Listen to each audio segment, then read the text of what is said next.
नमस्कार दोस्तों, स्वागत है आपका हमारे YouTube चैनल पर। अगर आप चैनल पर नए हैं तो प्लीज़ चैनल को सब्सक्राइब कर लीजिए, अपने दोस्तों को शेयर कर दीजिए। 120 शब्द प्रति मिनट की गति से डिक्टेशन शुरू करते हैं 5 सेकंड बाद।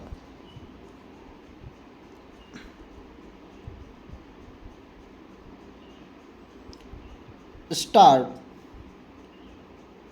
महोदय, जिस वक्त संविधान की मरम्मत की जा रही थी उस समय भी हम लोगों ने जनता को बतलाया था कि यह सरकार सत्ता की भूखी है और वह सत्ता को हथियाना चाहती है।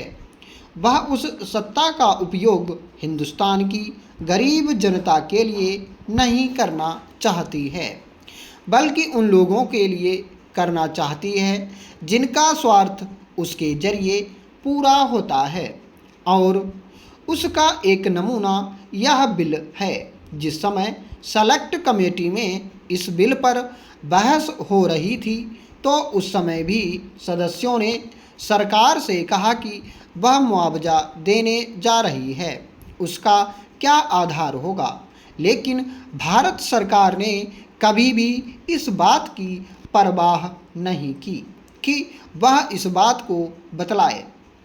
जहाँ प्रजातंत्र है तो वहाँ प्रजातंत्र का मतलब यह होता है कि सरकार सारी संसद के प्रति जिम्मेदार होती है और वह सारी बातों को समझती है कि वह क्या कर रही है, वह ठीक काम कर रही है।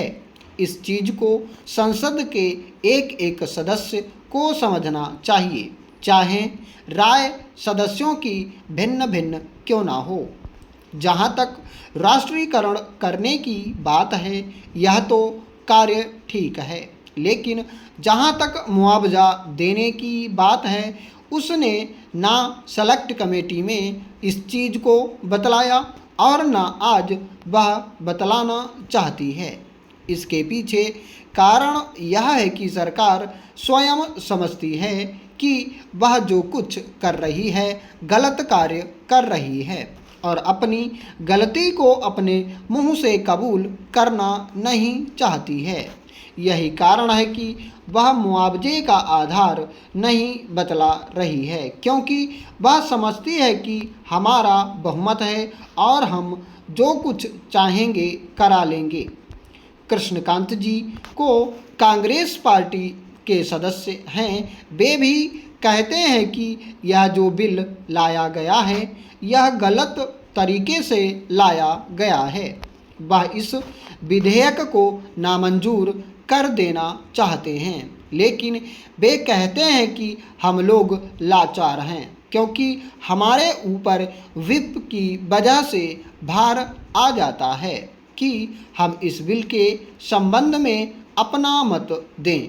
इस तरह से सरकार इस बिल को पास कराना चाहती है ताकि वह कह सके कि वह बिल भारी बहुमत से पास हुआ है। लेकिन सरकार उन सदस्यों की भावनाओं को नहीं समझ पा रही है जो इस बिल का अपने मन से विरोध करते हैं, लेकिन वे अपने मुंह से इस चीज़ को नहीं कह सकते हैं क्योंकि उनके सामने विप है। आज जो भी विरोध करते हैं और अपने मन की बात कहते हैं वे भी विप के कारण जब मत देने का समय आता है तो सरकार के पक्ष में मत देते हैं। तो आज कांग्रेस का जो एकाधिकार है उसको अपने हाथ में रखना चाहती है ताकि वह उसे जिस तरीके से चाहे काम में ला सके। जहाँ तक किसी पार्टी को सत्ता मिलने का सवाल आता है वह ठीक बात है कि उसे इंतजाम चलाने के लिए सत्ता मिलनी चाहिए, लेकिन कोई पार्टी सत्ता का दुरुपयोग ना करे।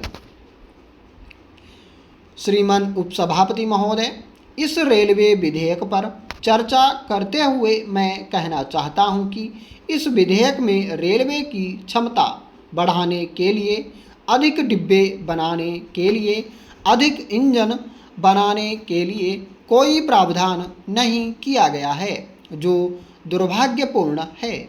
जहाँ तक रेलवे कर्मचारियों का सवाल है, रेल के पुर्जों की गड़बड़ी या रेल कर्मचारियों की अक्षमता के चलते दुर्घटनाएं होती हैं, लेकिन इस दुर्घटना का मुआवजा आम जनता के माथे पर डाला जाए और आम लोगों से टैक्स लिया जाए, यह कोई युक्तिसंगत तर्क मालूम नहीं पड़ता।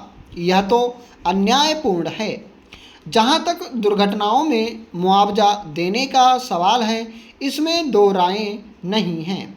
मुआवजा जरूर उनको मिलना चाहिए, लेकिन आम लोगों पर टैक्स नहीं लगाया जाना चाहिए, क्योंकि यह नीति संगत बात नहीं है। यह सरकार अपने आप को समाजवादी सरकार कहती है। संविधान में सब भारतीय नागरिक बराबर हैं, लेकिन हवाई जहाज़ से जो सफ़र करते हैं और जो दुर्घटनाग्रस्त होते हैं और जिनकी मौत होती है, उनके लिए 1 लाख रुपया, और ट्रेन में दुर्घटनाग्रस्त होकर जिनकी मृत्यु होती है, उनके लिए 50,000 रुपया। यह किस तरह का समाजवाद है? यह किस तरह का न्याय है? यह किस तरह की समता है? यह तो विषमता है। यह तो पूंजीवादी मनोवृत्ति का द्योतक है। कोई भी समाजवादी सरकार इस तरह का भेदभाव नहीं कर सकती है। तो मैं चाहूँगा कि यह भेद खत्म कर दिया जाए और ऐसा भेद करके समाजवाद पर कोई कलंक न लगाया जाए। जहाँ तक रेलवे के गड़बड़ घोटाले का सवाल है, मैं सदन का ध्यान खींचना चाहूँगा कि प्रत्येक वर्ष रेलवे के अंदर चोरी होती है। जो भ्रष्टाचार फैला हुआ है, जिसकी जानकारी मंत्री जी को है, और उनकी जानकारी में और उनकी हिस्सेदारी में जो गड़बड़ होती है, जो चोरी होती है, अगर उसको बंद कर दिया जाए और सुचारू रूप से रेलवे की व्यवस्था की जाए, तो मेरे ख्याल से कोई नया टैक्स लगाने की ज़रूरत नहीं पड़ेगी। जितनी प्रत्येक वर्ष इस रेलवे की चोरी से राष्ट्र की बर्बादी होती है, दुरुपयोग होता है, उसको अगर रोका जाए तो मेरे ख्याल से नए टैक्स की कोई ज़रूरत नहीं होगी। हम रेल मंत्री जी से कहेंगे कि सदन को आश्वासन दें कि जो गड़बड़ी है, जो भ्रष्टाचार है, जो कुव्यवस्था है, उसको वह दूर करेंगे। श्रीमान, जहाँ तक दुर्घटनाओं का सवाल है, उसका एक कारण यह है कि रेलवे के अंदर सिफारिश और पैरवी के बल पर बहुत से अक्षम लोगों को नौकरी मिल जाती है और मक्कार लोग वहां पहुंच जाते हैं, जो अपने कर्तव्य का पालन सही रूप में नहीं कर पाते। दूसरा कारण यह है कि जो रेलवे के कर्मचारी हैं, आज उनमें व्यापक असंतोष है। उनके साथ न्याय नहीं किया जाता है। जब तक उनका असंतोष दूर नहीं किया जाएगा, तब तक रेलवे के अंदर जो गड़बड़ी है वह दूर नहीं होगी और रेलवे की क्षमता भी नहीं बढ़ेगी। इसलिए मंत्री जी इस ओर ध्यान दें। श्रीमान, रेलवे तो पिछड़े देश के लिए एक विकास का साधन है। अगर उसी में गड़बड़ चलेगी तो देश का विकास नहीं होगा, उसका सर्वनाश हो जाएगा। जहाँ तक पिछड़े क्षेत्रों का सवाल है, उसमें मैंने मंत्री जी से इसी सदन में आग्रह किया था कि बिहार में वैशाली एक ऐतिहासिक जगह है, जहाँ की विदेशी पर्यटक लोग भी आते हैं, लेकिन वहाँ कोई रेल लाइन नहीं गई है। वहाँ पर्यटक के ठहरने की भी कोई व्यवस्था नहीं है।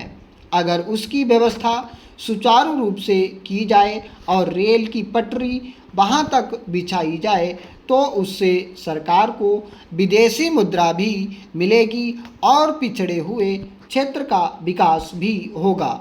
इसी तरह हाजीपुर से समस्तीपुर अगर रेल की पटरी बिछाई जाए तो वहाँ का जो पिछड़ा हुआ इलाका है उसका विकास होगा और वे लोग खुशहाल होंगे और उनकी तरक्की होगी।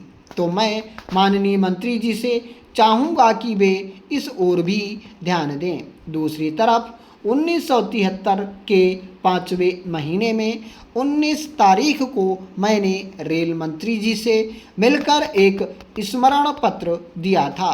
हमारे एक साथी जो शहीद हो गए थे आज़ादी के आंदोलन में, राष्ट्रीय आंदोलन में, उनके नाम पर हमने आग्रह किया था कि उस स्टेशन का नाम बदलकर शहीद नगर कर दिया जाए। उस स्मरण पत्र पर 20 विधायकों और संसद सदस्यों के भी हस्ताक्षर हैं और उस समय के बिहार के मुख्यमंत्री की अनुशंसा भी थी कि इस काम को किया जाए।